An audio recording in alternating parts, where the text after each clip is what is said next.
Below Deck, a Titanic story, written by Tony Bradman, illustrated by Kevin Hopgood. Chapter 4. It was just before midnight. The partygoers headed up through the hallways towards the main deck, and Grace followed them. A lot of other people from the first and second class decks were doing the same. On the main deck, a large crowd was quickly gathering by the rail. The night air was freezing, and the stars glittered in the dark sky above them. The sea was strangely calm, and everyone was looking up at something white and glittering and enormous, drifting past the stationary ship. Grace had never seen anything like it. "It's an iceberg!" one man yelled. "We've hit an iceberg and we're going to sink!" People in the crowd looked around, worried, and started to mutter to each other. Surely this man was talking nonsense. Suddenly, the bow of the ship lurched downward with a terrible grinding noise.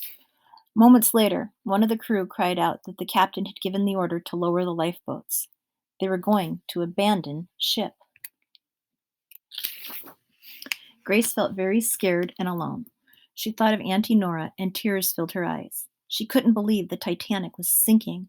The newspapers had said that the ship was unsinkable, but now lifeboats were splashing down into the sea. As Grace stood motionless in the chaos around her, word spread that there weren't enough lifeboats for everyone on board, and people started to panic. Soon there was a lot of yelling and screaming and pushing and shoving, but Grace couldn't leave the ship without Uncle Patrick's address or Auntie Nora's photograph. She had to go back to the cabin for her suitcase before trying to find a place on the lifeboat. When Grace reached the staircases leading down to third-class decks, she found they had been closed off. She had to go a different way, but soon she was lost inside the ship's maze of hallways. "Come on, think," she whispered to herself. "Now where do I go?" Just then, the floor shook beneath Grace's feet, and the ship groaned and creaked around her. The lights flickered above her. Tears streamed down Grace's cheeks as she realized she would have to leave her belongings behind and return to the main deck.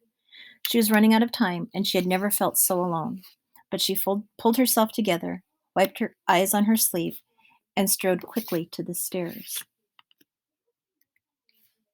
Getting back to the main deck wasn't easy, though. All the hallways were at steep angles now, and in some places, Grace had to pull herself along the wall as if she were climbing a mountain. The lights were flickering even more, and everywhere seemed eerily empty. At last she spotted someone ahead of her, a girl. As Grace got closer to her, she realized it was Catherine, the girl who had gotten her into trouble. Their eyes met, and Grace knew Catherine recognized her too. Catherine ran up to Grace and grabbed her arm, sobbing uncontrollably. "Please, you have to help me," said Catherine, her voice cracking. "I got separated from my parents, and I'm lost. I don't know where to go, what to do." "Let go of me," Grace snapped. She pulled her arm free. "Why should I help you after what you did? You must be joking."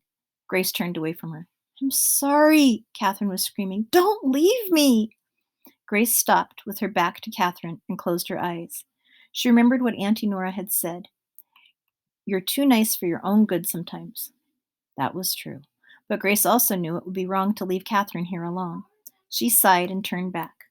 All of a sudden, the lights went out, plunging them into darkness.